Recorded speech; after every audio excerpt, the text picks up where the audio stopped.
For this video, we will be talking about section 1.5, which is expressions involving absolute value.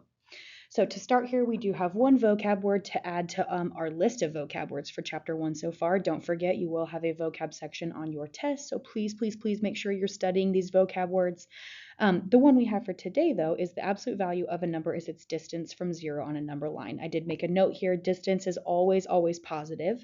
Now down here, these examples can be a little bit hard to understand. So basically what I want you to take away from this is if we're talking about 12 and we have the absolute value of 12, they're basically asking you how far is 12 away from 0 on a number line. So in this case, we would say it's just 12 spaces away from 0.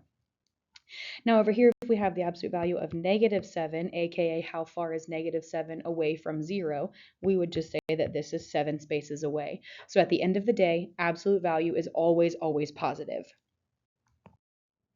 Looking at numbers 1 and 2, I do want to make one thing clear here. We are using PEMDAS here. So one thing that I want to make sure we're all on the same page about is step 1 is parentheses, but really it's grouping symbols. So that can be parentheses, that can be brackets. It can also be absolute value bars, which is what you're going to see on these notes today. So basically we're treating these the same that we would parentheses or brackets. You do have to do everything on the inside of those absolute value bars first. So looking at number 1, notice there's nothing to do on the outside. So we're just focused on the inside. This 2 has a dot that's hiding there, so it means multiplication. So we are going to multiply first. So then I have the absolute value of 12, and then this is a positive 2 times a negative 2 would become a -4, and then I have my absolute value bar still. Next, we have 12 minus 4, which would give us 8. Now, this is when we would normally drop the parentheses or the brackets. However, with absolute value, this is a little bit different. We do have to keep those absolute value bars because all you've done is the inside. You have not actually taken the absolute value of 8 yet. So now with that being said, this is going to be something I check for when on a homework assignment, on a quiz, a test, whatever it may be. Then after that, the absolute value of 8 is 8. It is 8 spaces away from 0. So then both of those would be two things that I would double check. I know it seems silly to write 8 twice, but I do request that you show that, what number you got on the inside of the bars, and then actually taking the absolute value of that. Looking at number 2, this negative is on the outside, but we're going to pay it no attention at all until we take care of the inside first. So I see multiplication here. 7 times -3 is going to be -21. Bring down the -3 and the +5. Then after that, we're going to do the subtraction first because at this point we're going from left to right. So we have the negative on the outside again still. Absolute value of -24. Bring down the +5. Close the bar. And then after that, again, still ignoring this negative on the outside here. So I have the negative, the absolute value bar, -24 plus 5 gives us a -19 here. Then after that, this is where I need to make sure we are all on the same page. These two negatives do not become a positive. These are kind of, let's say like jail cell bars, right? Nothing can go in, nothing can come out until the bars go away. So this would be an example of where these two negatives do not turn into a positive. If we were to ignore the negative on the outside and just focus on the absolute value of -19, that would become 19. Remember, absolute value is always, always positive. But then after that, this negative on the outside gets brought down in front, therefore making our final answer a -19. But again, it's because of the negative out in front, which has nothing to do with the negative on the inside. So this would be something that I would double check on a homework assignment, a quiz, or a test, that you have it down to one number inside of the bar still. Then your next line, you can drop the bars from there. So that's it for 1 and 2. Moving on here to 3 and 4. Okay, looking at number 3, I do see parentheses in this case, so I'm going to go ahead and take care of that first. So I have my absolute value bar of 5 times -2 plus 3. This would end up being times 11. So remember, when there's parentheses and you get the parentheses down to one number, you can drop the parentheses at this time. Or you can keep the parentheses around the 11. It would look like the 5 parentheses -2.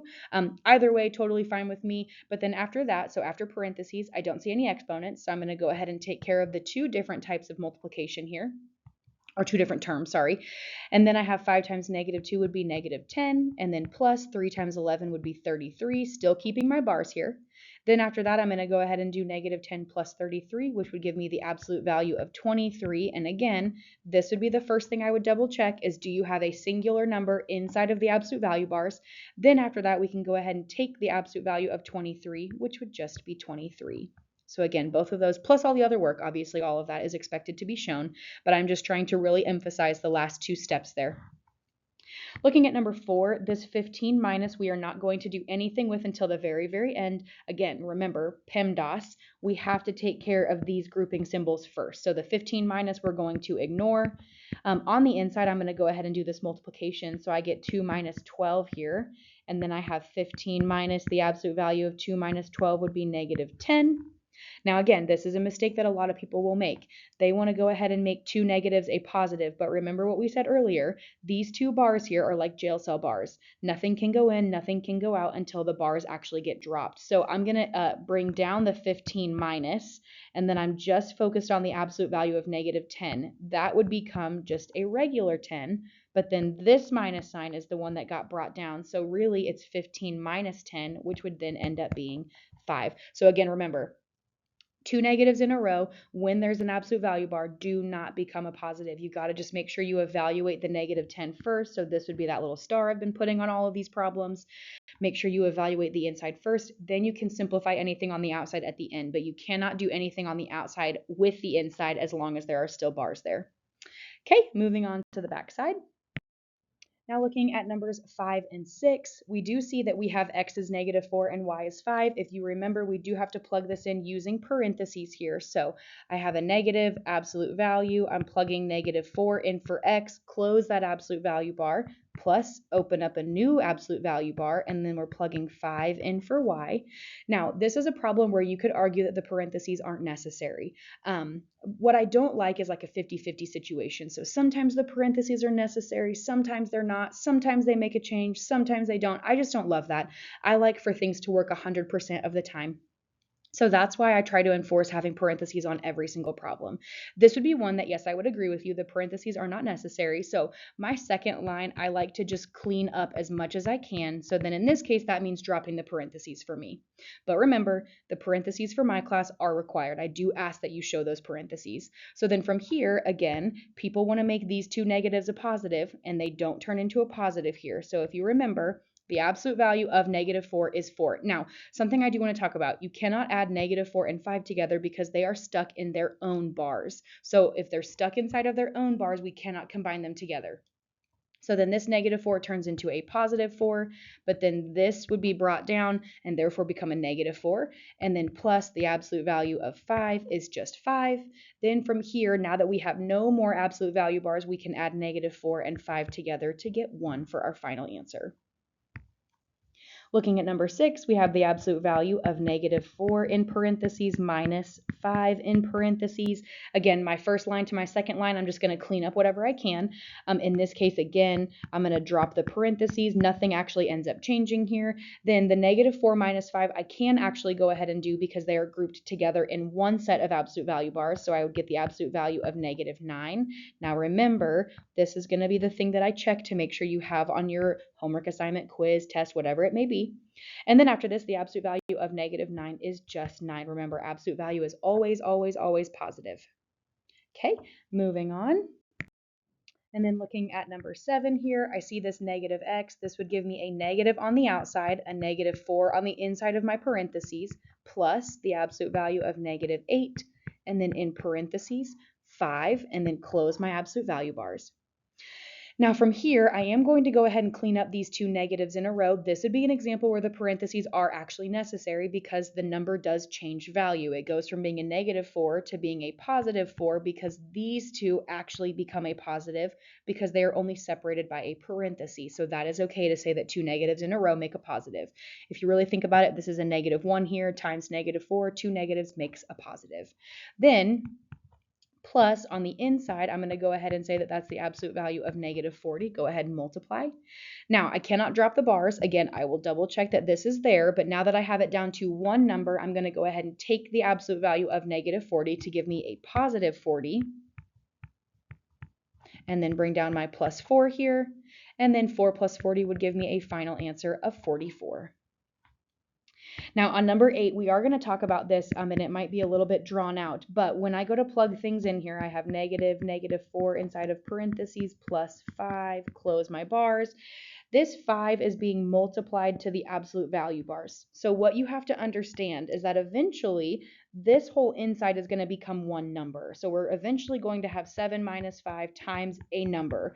According to PEMDAS, 5 times the number would happen first, then you would subtract 7 minus whatever that number is. So what I'm trying to get at right now is you cannot under any circumstance do 7 minus 5. Order of operations does not say subtraction happens first. My advice, nothing on the outside gets simplified until the very, very, very end. So with that being said, I'm going to not use yellow again. That was a bad idea. Sorry about that. I'm going to write 7 minus 5 times, and we're only going to focus on the inside here. Absolute value, 2 negatives in a row. Again, they're only separated by a parenthesis, so that would become a positive 4 plus 5. Close the absolute value bar. Again, keeping that 7 minus 5 times, this would be the absolute value of 9. Remember, we cannot subtract until the very, very end. That is the last step of PEMDAS. So then I have the absolute value of 9 turns into a 9 times 5, and then 7 minus in front of that. This is what we were just talking about. Order of operations says I have to multiply 5 by 9. So this would be 7 minus 45.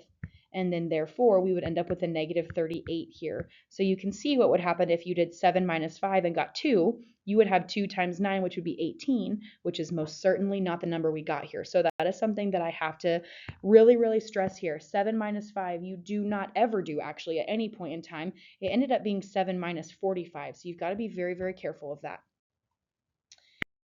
And then we have the last two here for 9 and 10. You'll notice now we have 3 variables to plug in. We have x equals 4, y equals -5, and z equals 1. So looking at number 9, we have 12 times the absolute value bars of 8 plus 4 times -5. So then multiplying first, we would have 12 times the absolute value of 8. This turns into a -20. Remember, we're not going to put plus a negative. And then from here, I would have 12 times, this would be a -12. But remember, we've got to keep those absolute value bars because in this case, this -12 turns into a +12 when you take the absolute value of -12. And therefore, our answer here would be 144. And then last one, looking at number 10 here, we have 11 minus absolute value bar of 6 times 4 minus 2 times -5. Both of those got put into parentheses. Close my absolute value, and then -13 times 1, which is what z would be. So then from here, simplifying whatever I possibly can, I am going to go ahead and do all of the multiplication at one time, especially because that -13 times 1, nothing's going to happen bad if I go ahead and do that 13 times 1. So then I would have 11 minus the absolute value. 6 times 4 would be 24. -2 and -5 would make a +10 here, close the absolute value bars. And then I have -13 times 1 would be -13. Then after that, I'm going to go ahead and finish the inside of the absolute value bar. So 11 minus, this would turn into 34. And then -13, again, showing me that single number that you have inside of the absolute value bars. So then at this point, the absolute value of 34 is 34. And then bring down the -13, bring down the 11 minus at the beginning. And then from here, we're all subtraction, but we're going to go from left to right. So 11 minus 34 would be -23, and then bring down the -13. Then -23 minus 13 would end up giving us -36 for our final answer. And that is it for these notes.